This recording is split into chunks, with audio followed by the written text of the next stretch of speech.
కన్‌ఫ్యూజన్‌గా feel అవుతున్నావా? అయితే ఈ reel నీకోసం. ఏదైనా నిర్ణయం తీసుకున్నప్పుడు నీ బ్రెయిన్ ఫోకస్ చేయలేకపోతుందా? ఏం చేయాలో తెలియట్లేదా? దీన్నే సైన్స్ ప్రకారం కాగ్నిటివ్ ఓవర్లోడింగ్ అంటారు. అంటే నీ బ్రెయిన్‌లో కావాల్సిన సమాచారం కన్నా ఎక్కువ సమాచారం వచ్చినప్పుడు ఇలా నీ మైండ్‌లో జరుగుతుంది.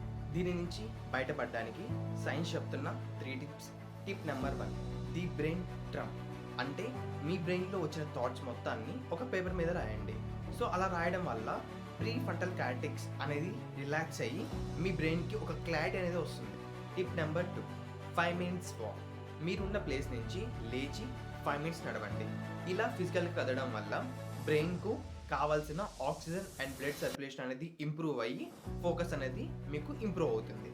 సో నెక్స్ట్ టైం నుంచి కన్‌ఫ్యూజన్‌గా అనిపిస్తే గూగుల్‌లో సెర్చ్ చేయడం ఆపేసి మీ బ్రెయిన్‌కు రీసెట్ బటన్ అనేది నొక్కండి. ఇలాంటి ఇన్ఫర్మేటివ్ టిప్స్ కోసం ఇప్పుడే మన ఛానల్‌ని సబ్స్క్రైబ్ అండ్ ఫాలో చేయండి.